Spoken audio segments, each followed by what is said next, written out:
నిర్దోష మార్గమందు నడుచువారు నాకు పరిచారకులందురు అన్నారు. అంటే మనం యేసయ్య పరిచారకులం, యేసయ్యకు పరిచర్య చేసేవాళ్ళని ఎప్పుడు మన జీవితంలో మనం మర్చిపోకూడదు.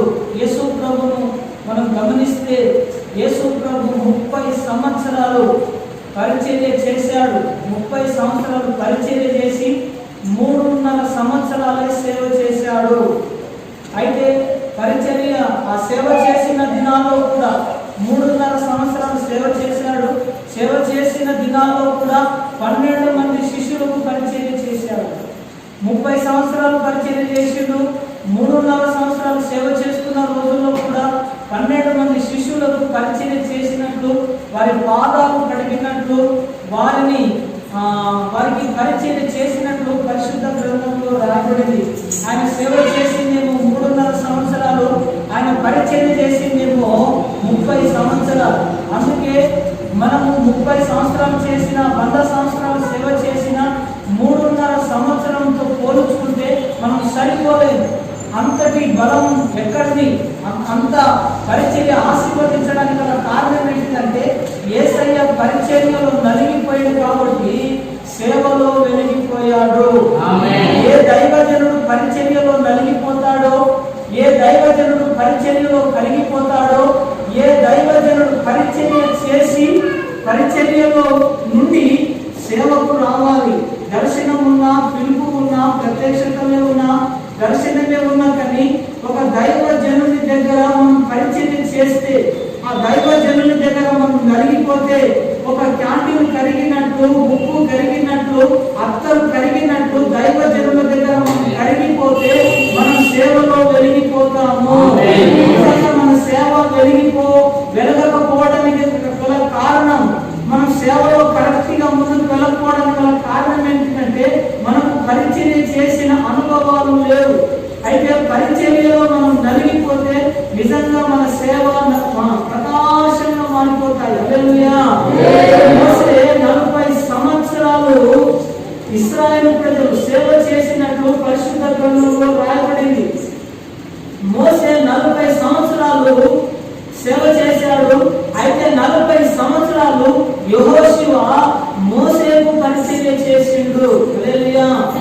40 సంవత్సరాలు ఒక దైవజనునికి పరిచర్య చేసిండు. ఈ రోజు చూడండి, విశ్వాసులు 2 సంవత్సరాలు పరిచర్య చేస్తారు, అడిగి వెళ్ళిపోతారు. ఎన్ని సోలు అయ్యా నిద్రపోతు. హల్లెలూయా. 2 సంవత్సరాలు పరిచర్య చేసిన తర్వాత వెళ్ళిపోతారు. 3 సంవత్సరాలు చేసిన తర్వాత వెళ్ళిపోతారు.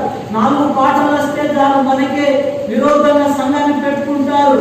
ఇలాంటి పరిచర్యలన్నీ నిలబడి, అయితే మోసే 40 సంవత్సరాలు సేవ చేస్తే యెహోషువ 40 సంవత్సరాలు మోసేకు పరిచర్య చేసిండు. హల్లెలూయా. మోసే చనిపోయిన తర్వాత యెహోషువ మోసే పరిచర్యను, మోసే చేసిన సేవను నడిపించినట్టు పరిశుద్ధ గ్రంథంలో రాయబడింది. ఎందుకు? మోసే తర్వాత యెహోషువకి ఆ పరిచర్యను ప్రభు అప్పగించిందంటే మోసే పరిచర్యలో యెహోషువ పరిచర్యలో 40 సంవత్సరాలు నలిగిపోయాడు. మోసే యెహోషువ జీవితంలో జరిగిన అద్భుతమైన ఒక ఘటన నేను చెప్తాను. మోసే సీనాయి కొండ ఎక్కిండు. ఇశ్రాయేలు ప్రజలు కిందుండి విగ్రహాన్ని చేసుకొని, ఒక దూడను చేసుకొని, ఆ దూడే నిజమైన దేవుడని మొక్కుతున్నారు. అయితే యెహోషువ మోసే ఇద్దరు కలిసి కొండెక్కారు. కొద్దిగా దూరమైన తర్వాత యెహోషువను ఇక్కడే ఉండు అని, ఇప్పుడే వస్తానని చెప్పి మోసే కొండెక్కాడు. అయితే 1 రోజైంది, 2 రోజులు, ఇప్పుడే వస్తానని చెప్పి కొండెక్కాడు. 1 రోజైంది, 2 రోజులైంది, 3 రోజులైంది, 40 రోజులైంది, కానీ మోసే ఇంకా రావట్లేదు. అయితే చూడండి, యెహోషువ సమర్పణ ఏంటిదంటే దైవజనుడు రావట్లేదని ఇంటికి వెళ్ళి అన్నం తినచ్చినట్టు కానీ, దానం చేసినట్టు కానీ, ముఖం కడుక్కున్నట్టు కానీ, నీళ్ళు అయ్యా దయచేసి క్షమించాలి. 7 సచ్చినలో పక్కకు కూర్చుంటే 7 రాదంట. నిద్రపోయేటలో పక్కకు కూర్చుంటే నిద్ర చేస్తున్నారు. అంటే 7 కంటే డేంజర్ ఏదంటే నిద్రనేనంట. హల్లెలూయా. చెప్పండి హల్లెలూయా. మనం జయించుకున్న గాక. 41 రోజులైంది, 10 రోజులైంది, 20 రోజులైంది, 40 రోజుల వరకు కూడా మరో 4 నిమిషాలు లేట్ అయితే 4 సార్లు ఫోన్ చేస్తారు. 4 నిమిషాలు లేట్ అయితే ఎన్నిసార్లు? 4 సార్లు ఫోన్ చేస్తారు. యెహోషువ 40 రోజులు లేట్ అయినా మోసే గురించి ఆలోచించకుండా ఎక్కడ ఉండుమన్నాడో అక్కడే ఉండిపోయాడు. హల్లెలూయా. అయితే యెహోషువ జీవితంలో జరిగిన అద్భుతం ఏంటంటే, యెహోషువ పరిచారకుడిగా ప్రారంభం చేశాడు. ఆ పరిచారకుడు ఏమైపోయిందంటే ఒక పరిపాలకుడు అయ్యాడు. హల్లెలూయా. పరిచారకులే ప్రవక్తలు, పరిచర్య చేసే వాళ్ళే రేపటి రోజు ఒక సామెత ఉంటది కదా, నేటి దారులే రేపటి చెప్పండి, నేటి దారులే రేపటి పౌరులు ఎలా అవుతారో పరిచారకులే ప్రముఖులకు ప్రవక్తలుగా మారుతారు. మనం పరిచర్య చేయకుండా సేవకు వస్తే మన సేవ అంత ఫలభరితంగా ఉండదు. మనం పరిచర్యలో నలిగిపోతే, పరిచర్యలో కరిగిపోతే మన సేవ నిత్యంగా అది ఫలభరితంగా ఉంటుంది. అయితే మోసే పేరు మీద ఒక్క గ్రంథం రాయబడలేదు, కానీ యెహోషువ పేరు మీద ఒక యెహోషువ గ్రంథమే రాయబడింది. అయితే యెహోషువ గురించి రాయబడిన మాట ఏంటిదంటే, యెహోషువ నీ బ్రతుకు దినములన్నిట ఎవరు మీ ఎదుట నిలవడు అని రాశాడు. అయితే మోసేకు ఎదురుగా ఎర్ర సముద్రం నిలిచింది, మోసేకు ఎదురుగా ఫరో నిలిచాడు, మోసేకు ఎదురుగా ఇశ్రాయేలు ప్రజలందరూ నిలిచారు, కానీ యెహోషువకు ఎదురుగా ఏమీ నిలవలేదు. చెప్పండి. ఆమె అంటలేదు, ఏమంటలేదు. పొమ్మని చెప్పక పొగ పెట్టిందంట ఒక ఆమె. ఏం పెట్టింది? పొమ్మని చెప్పదు, ఏం పెడుతుంది? పొగ పెడుతుంది. పొగ పెట్టేటోళ్ళ వాక్యం వినేటోళ్ళ. హల్లెలూయా. అందరం చెప్తాం హల్లెలూయా. నామములో మన మనోనేత్రాలు తెరవబడును గాక. ఆమేన్. యెహోషువ పరిచర్య వలన అతనికి ఎర్ర సముద్రం గాని శత్రువు గాని అసలు యెహోషువకు సూర్యుడిలో లోబడిపోయాడు. హల్లెలూయా. కాబట్టి దేవుని ప్రజలారా, మనం పరిచారకులం, దేవుని జతపని వాళ్ళం, దేవుని సేవ చేస్తున్న వాళ్ళం. అక్కడ రాయబడిన మాట మనం పరిచారకులం అంత మాత్రమే, కానీ మనం పరిచర్య చేయడానికి వచ్చాం. అయితే ఆ పరిచర్య భారం మన ఒక్కొక్కరి మీద దేవుడు మోపును గాక. బాలుడైన సమూయేలు ఏమో బాలుడు, ఏలీ ఏమో వృద్ధుడు. అంటే వృద్ధుని సంగతి బాలునికి అర్థం కాదు, బాలుని సంగతి వృద్ధునికి అర్థం కాదు. ఇలాంటి సిచ్యువేషన్ లో ఏలికి బాలుడైన సమూయేలు వయసు ఎంత? 4 సంవత్సరాల బాబు. 4 సంవత్సరాల బాబు ఎవరికి పరిచర్య చేస్తున్నట్టే ఒక వృద్ధునికి, ఒక యాజకునికి. ఆయన గురించి రాయబడిన మాట ఏంటంటే, సమయం లేని కారణం చేత ఆ రెఫరెన్స్ నేను చూపెట్టలేకపోతున్నాను. అయితే అక్కడ రాయబడిన మాట ఏంటంటే, అక్కడ సమూయేలట ఏలికి, సమూయేలు యెహోవా ఎదుట సమూయేలుకు పరిచర్య చేయించుండెను అని రాయబడింది. ఇప్పుడు ఏలి తర్వాత ఎవరు సేవ చేయాలంటే, ఏలి కుమారుడు సేవ చేయాలి. ఏ తండ్రి అయినా తన ఆస్తిని తన కుమారునికి ఇవ్వడానికి ఇష్టపడతాడు. డాక్టర్ కొడుకేమో డాక్టర్ అవుతున్నాడు, సేవకుని కొడుకేమో సేవకుడే కావాలన్నట్లు. ఇప్పుడు ఏలి తర్వాత ఎవరు సేవ చేయాలంటే ఏలి పిల్లలు చేయాలి, కానీ ఏలి పిల్లల గురించి రాయబడిన మాట ఏంటంటే, వారు యెహోవాను ఎరుగని దుర్మార్గులని రాయబడింది. ఈ ముసలాయనకు ఏలికి సమూయేలు పరిచర్య చేస్తుంది. అందుకే ఏలి తర్వాత దేవుడు సమూయేలును ప్రవక్తగా నిలబెట్టాడు. అతడు పరిచారకుడు. ఆ పరిచారకుడు ఏమైపోయిందంటే ఒక ప్రవక్తగా ముగించాడు. ఆమె చెప్పండి. పరిచారకుడు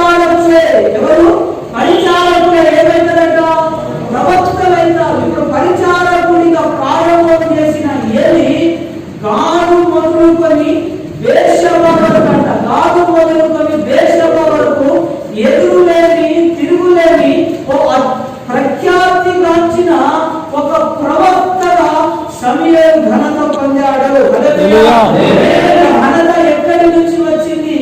ఇంతటి పేరు, ఇంతటి సేవ ఎలా జరిగిందంటే పరిచర్యలో నుండి వచ్చింది. మాట చెప్తా దావిదయ్య, ఒక మాట చెప్తా వినండి. ఏ మాట అంటే చెప్తా మహిమ ఘనత యేసుకే కలుగునట్టు చప్పట్లు కొట్టుకుంటాం.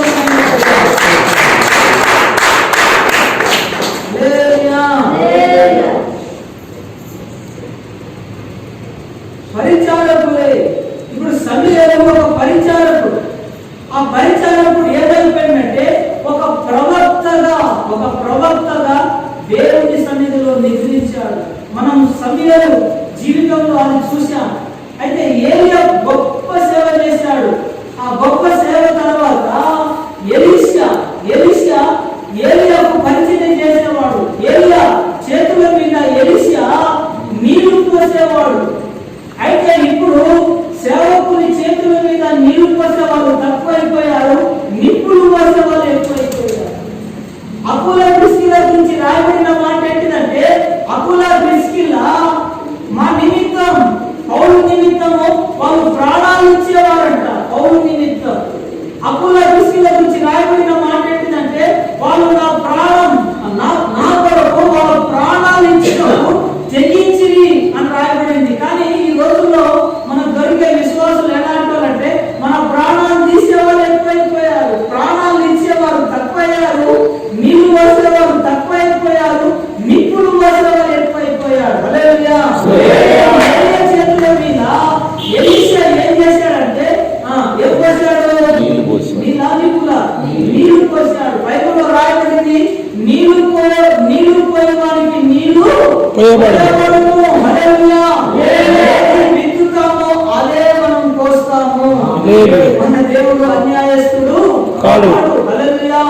మోసపోకుడి దేవుడు వెక్కిరించబడడు. మనుషుడు ఏ పంట అయితే విత్తులో అదే పంట పరిచర్యకు మనం నీళ్లు పోసే వారిగా ఉంటుము కాక. నీళ్లు పోసావా, రాగల రోజుల్లో నా దేవుడు నీకు నీళ్లు పోస్తాడు.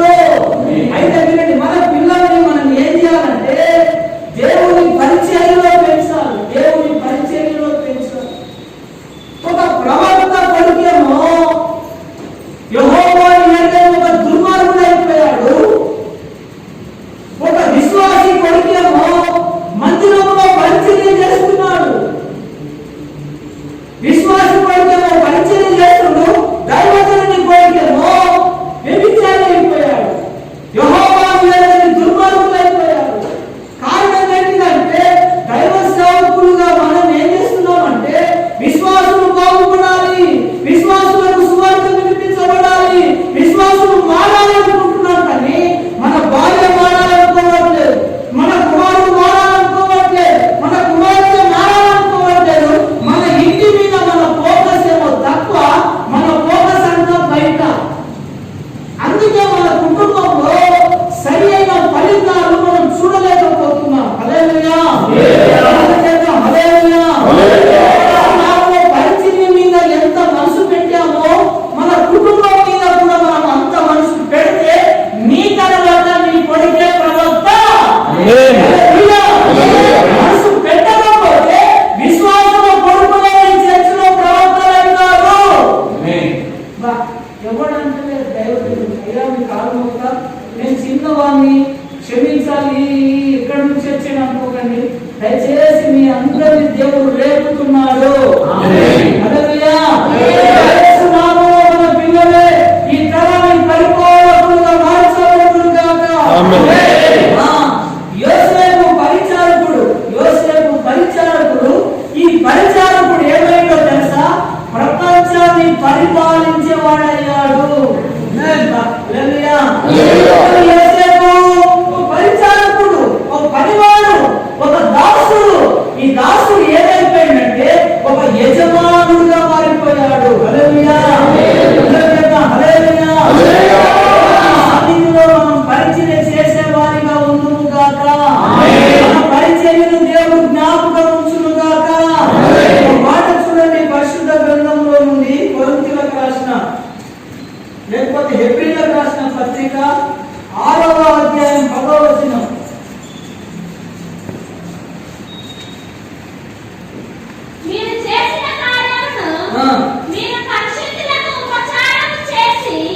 పరిశుద్ధులకు ఉపచారం చేసి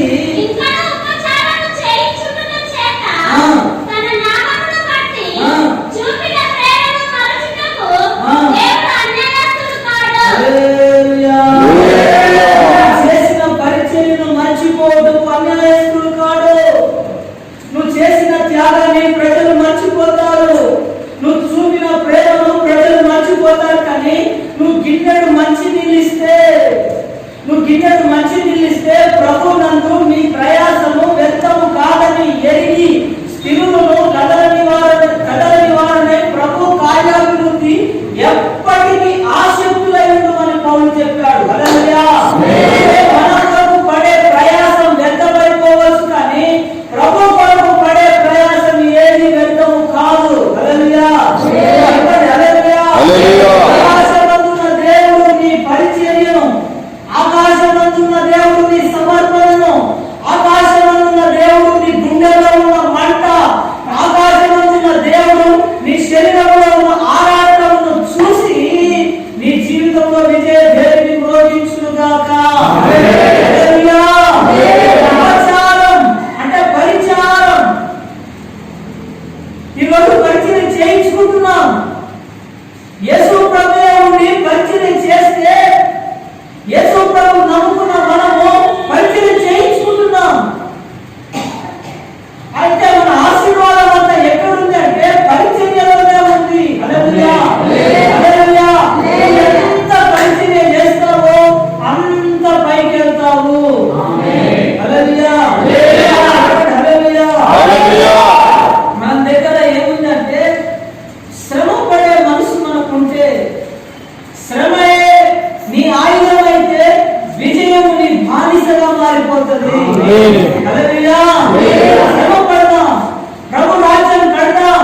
ఎందుకంటే యేసయ్య తన భార్యను నీకు అప్పగించిండు. ఓ ముఖ్యమంత్రికి అప్పచెప్పలేదు, ఓ ప్రధానమంత్రికి అప్పచెప్పలేదు, ఒక రాజకీయ నాయకుడికి అప్పచెప్పలేదు. కానీ ఎన్నిక లేని నీకు, జ్ఞానం లేని నాకు, తెలివి లేని నాకు యేసయ్య తన సంఘాన్ని, తన భార్యను, తన వధువును మన చేతిలో అప్పగించాడు. హల్లెలూయా. విశ్వాసి. అందుకే మీ ఆత్మలను కాల్చున్న వారిని మీరు దుఃఖ పెట్టకుండా చూసుకోమని పౌలు గారు చెప్పాడు. అంటే ఒక విశ్వాసి పరలోకానికి వెళ్ళాలన్నా, ఒక విశ్వాసి నరకానికి వెళ్ళాలన్నా అది దైవజనం యొక్క రికమెండేషన్ కరెక్ట్ ఉండాలి.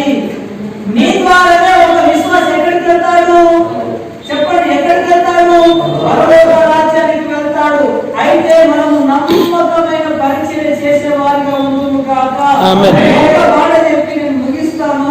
పరిశుద్ధ గ్రంథంలో ఉంది కొరింథీయులకు రాసిన పత్రిక, కొరింథీయులకు రాసిన మొదటి పత్రిక 16వ అధ్యాయం 15వ వచనం.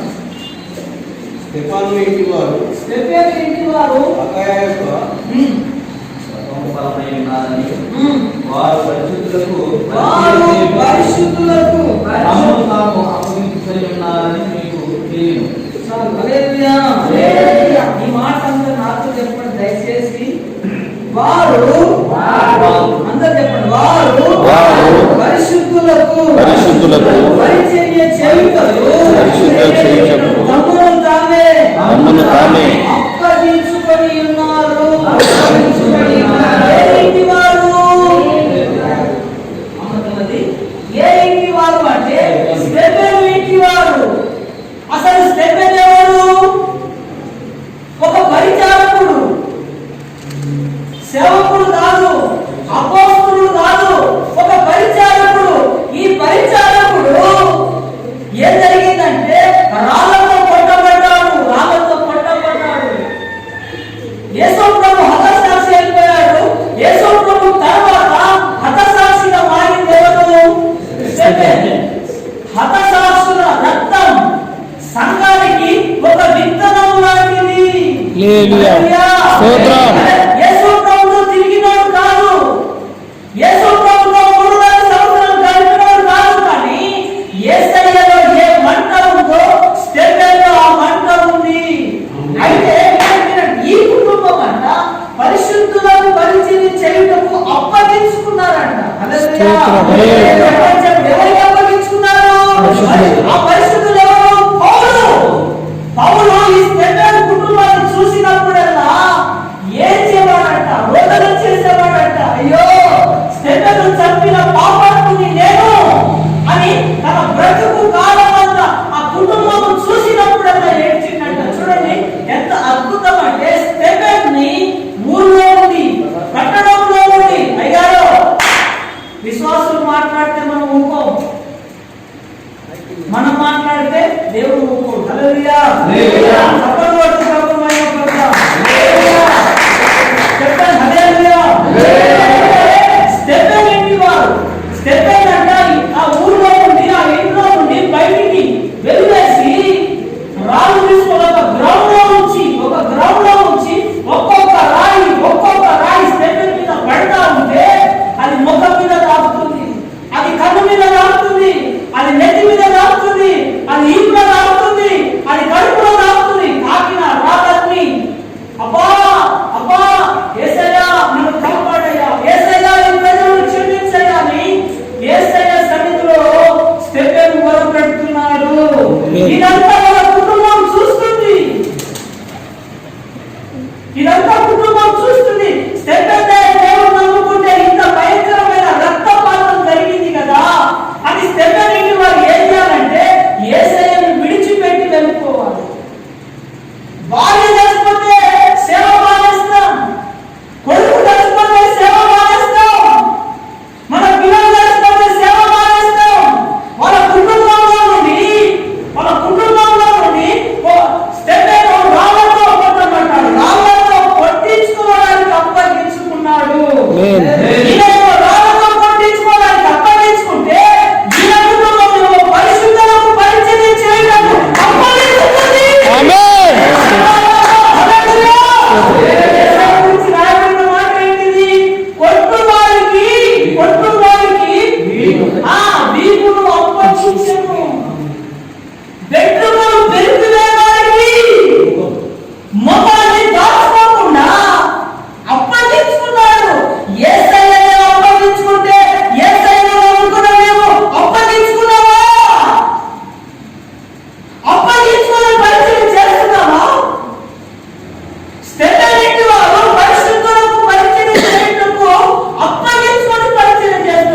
అందుకే ఆ కుటుంబం నిలిచి ఉంది. హల్లెలూయా. రాళ్ళు పడతా ఉంటే కన్ను ఊసిపోయింది. ముఖం మీద ఉన్న ఆ రాయి దెబ్బ ఇట్లా పడి ఆ మాంసం అట్లా కూర్చిపోయి బయటకు వస్తుంది. ఒక రాయి బలంగా వచ్చింది, నెత్తి మీద పడ్డది. ఆ నెత్తి మీద పడితే ఆ రాయి లోపల వెళ్ళిపోయింది. లోపల నెత్తిలో ఉన్న మెదడు బయటకు వచ్చింది. అంత ఘోరమైన సిచ్యువేషన్ మన కుటుంబం చూసింది. అలాంటి కుటుంబంలో పరిశుద్ధులకు పరిచయం చేస్తుంది. హల్లెలూయా. మామూలు విషయం కాదు బిడ్డ.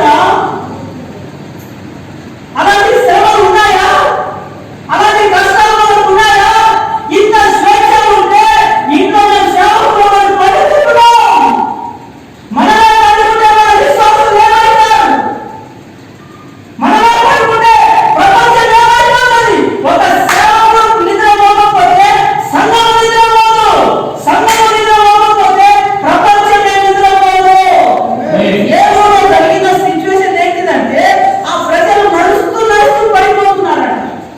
300 మంది. ఏ రోజు ఏ చెరువులు వస్తున్నాయో తెలియట్లేదు, ఏ శాపం వస్తుందో తెలియట్లేదు. ఇప్పుడు ఈ లాక్డౌన్ ద్వారా ప్రపంచం అంతా బాగుంది కానీ, ఈ ప్రపంచం అంతా బాగుంది కానీ ఈ లాక్డౌన్ ద్వారా, ఈ వైరస్ ద్వారా సేవకే ఎఫెక్ట్. సభలు జరుగుతున్నాయా? మహాసభలు జరుగుతున్నాయా? లేవు. అన్ని జరుగుతున్నాయి. ఎలక్షన్ జరగట్లేదా? ఇదంతటికి కారణం నేనే.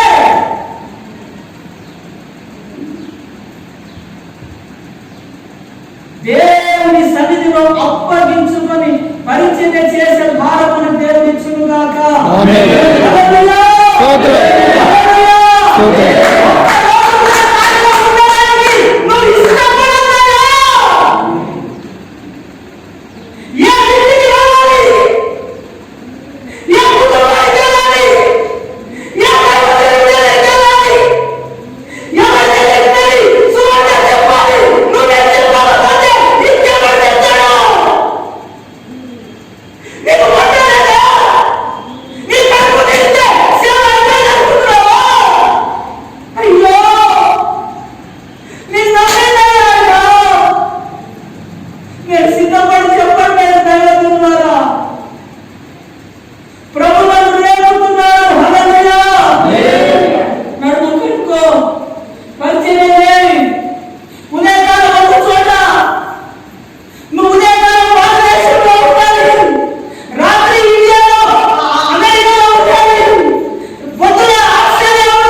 ఖడ్గలగబో